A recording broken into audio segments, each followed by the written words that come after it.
الحمد لله وكفى والصلاة والسلام على رسوله المصطفى.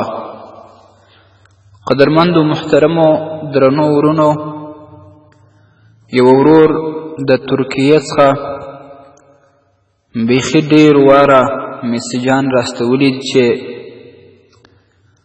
زنانه په خپل کور کې او یا د کوره بهر لوڅ سر ګرځېدلی شي او که نه.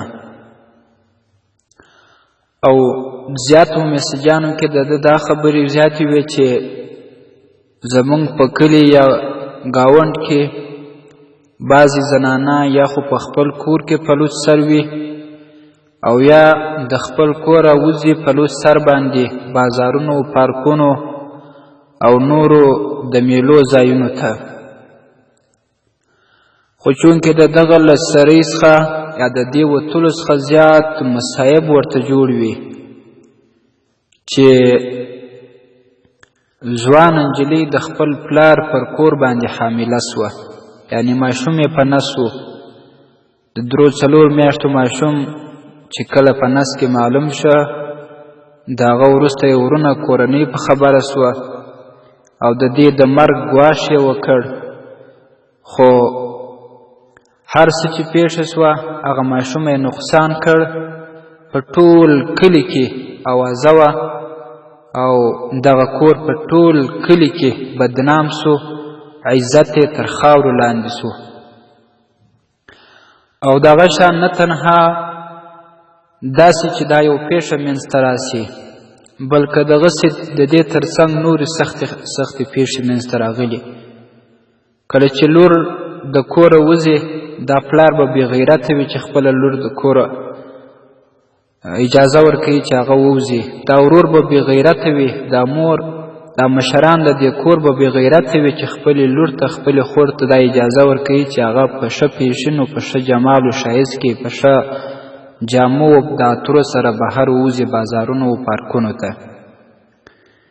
که په دوی کې لږ غیرت وای نو دوی دا غیرت ته یې دغه نه منل، د دوی ضمیر دا نه منل چې د دوی میرمن، د دوی خور، د دوی لور هغه و بازار ته راوځي او بیا خلک ورته ګوري.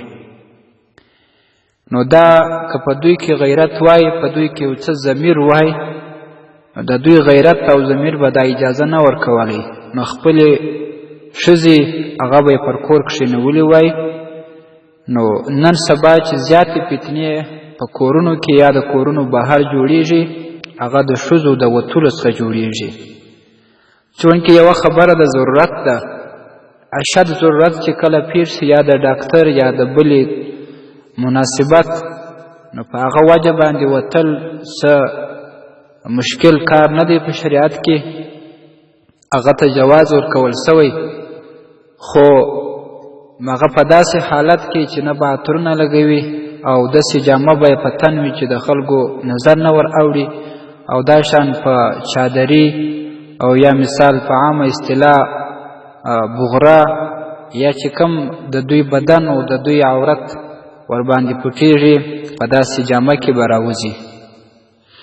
خو چونکې نن سبا کورونه او عامې اصطلاحي داسې سویله چې په خپل کور کې کرغړن کالي په تن وي، او چې کله له کوره راوځي د پردیو خلکو کره ځي یا پارکونو، بازارونو او میلو ته ځي، نو هغه ښه جامه په تن کې او خوشبويي ولګوي چې د خلکو نظر ورته راواوړي.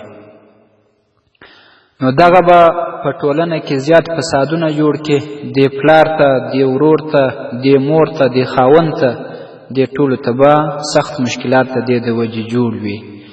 باید هر پلار هغه خپله لور په خپل کور کې تر خپل نظر لاندې وساتي، او هر ورور، هر غیرتي باید و خپلې لور ته، خپلې خور ته پاملرنه وکړي چې دوی د کوره عبث او پالتو بغیر د ضرورته ونه وځي.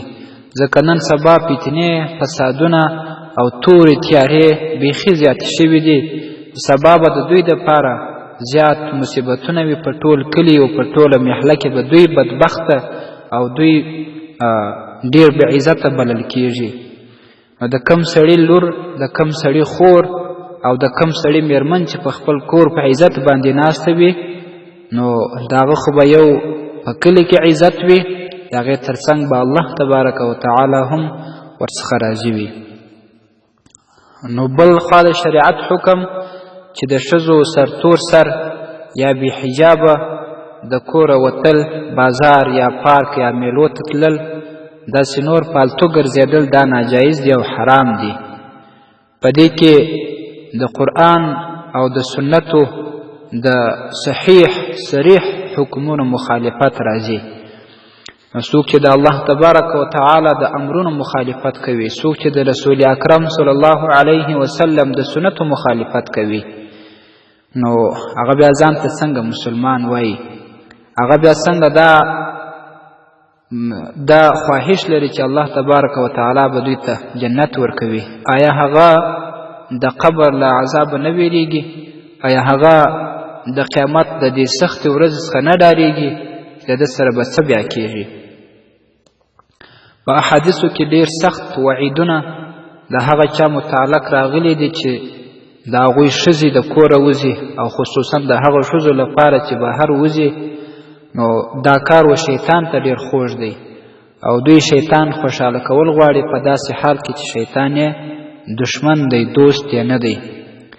ځکه کله چې ښځه د کوره وځي نو همیشه شیطان دا کوشش کوي چې د خلکو نظرونه و دې ته راواړوي، د دې بدن ته، د دې و جامو ته، د دې و حسن شایست او د دې و خوشبویي ته. په دغه کتو سره ټول خلک چې ورته ګوري هغه هم په ګناهونو کې اخته دي او دوی هم په ګناهونو کې اخته دي. پر دوی باندې هم لعنت راځي او پر هغه کتونکو باندې هم لعنت راځي. مشکات المصابیح کې حدیث راځي، رسول اکرم صلی الله علیه وسلم فرمایي: لعن الله الناظر والمنظور الیه. لعنت د الله تبارک وتعالی پر هغه کتونکي باندې دی چې پردیو ښځو ته، نامحرمو ښځو ته ګوري، او پر هغو ښځو باندې چې دغه نظر دپاره یې ځان جوړ کړی وي او داسې ځای ته راغلي یا وتلي چې د خلکو نظر ور واوړي، پر دغه کتونکي او هغه چې ورته کتل کېږي، پر دې دواړو باندې د الله تبارک وتعالی لعنت راځي. او چې د الله تعالی لعنت پر چا راسي هغه د رحمته لرې سي. یو څوک چې د الله تبارک وتعالی د رحمته لرې سي په دې دنیا او په هغه دنیا کې به هغه سخت بدبخته وي او سخت به شقي وي او په دواړو جهانونو کې هغه به ناکامه وي. په بل حدیث شریف کې راځي، رسول اکرم صلی الله علیه وسلم وایي چې زنانه یا ښځه دا د پټولو شی دی چې دا باید پټه په خپل کور کې. کله چې هغه د خپل کور څخه بغیر د اشد ضرورته یا بې پردې وځي نو شیطان هغې ته ګوري او شیطان د خلکو نظرونه و هغې ته راړوي. نو دا د شیطان د خوشحاله کولو ځای دی او دا د شیطان د خوشحاله کولو عمل دی او په دې باندې الله تبارک وتعالی ناراضه کېږي. د ښځې دپاره زیاته بهتره دا ده د الله تبارک وتعالی په نیز باندې د ښځې دپاره د کامیابۍ خبره دا ده چې دا په خپل کور کې وي بغیر د اشد ضرورته د کوره ونوځي. د حدیث شریف په ترغیب و ترهیب اول جلد کې راځي. او دا شان دا ښځه چې په خپل کور کې په لوڅ سر باندې یا هغه بعضې ځایونه چې د هغې پټول لازم دي هغه ښکاره کړي، مثال یا لکه غاړه یا لکه سینه، چې هغه سینه په جامو کې هم معلومیږي خو کله په څادر یا پوړني کې هغه پټېږي. او دوی هغه د غاړې د پاره یو توق جوړ کړی وي، په غاړه کې اچولی وي، خپل سر او خپل بدن باندې پوړنې نه وي اچولی، نو د هغې دپاره دا سخته ګناه ده. نو دا چې په خپل کور کې یا د کوره بهر په لوڅ سر باندې ځي دا ناجایز دي. او دا د هغه ښځو دپاره چې کمې ښځې د شریفه او دا شان د دیندارو کورنۍ وي د هغې دپاره دا سخته د عیب خبره ده. خو کم کور کې چې شرافت نه وي، په کم کور کې چې دینداري نه وي، نو هغوی په دې باندې پروا نه لري. او دا شان په کم کور کې چې زنانه په لوڅ سر باندې اوسېږي او یا داسې چې غاړه د هغې سینې د هغې نور د زینت ځایونه ښکاره وي، نو هغه کور ته بیا ملایکې نه راځي، هغه کور څخه ملایکې نفرت لري. شیخ الاسلام امام جعفر کنانی رحمت الله تعالی علیه یو کتاب لیکلی په نوم باندې د بلوغ القصد والمرام ببیان بعض ما تنفر منه الملائکة الکرام. په هغې کې ډېر داسې احادیث هغه نقل کړي د حوالو سره چې ملایکه د چا څخه نفرت لري.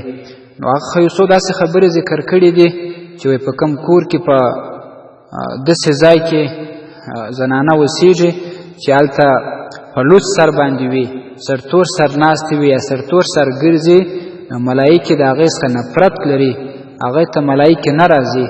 نو سرتور سر اوسېدل دوی ته په کورونو کې دا نه دي پکار، دې څخه باید ځان وساتي او هر پلار، هر ورور او هر خاوند، هر مور په خپلو لوڼو باندې په دې ټولو باندې دا پابندي ولګوي، که په کور کې که بهر د کوره وي باید په حجاب او پرده کې وي، چې دا د دوی دپاره هم د دنیا ګټه او هم د آخرت فایده ده. والسلام علیکم ورحمة الله وبرکاته.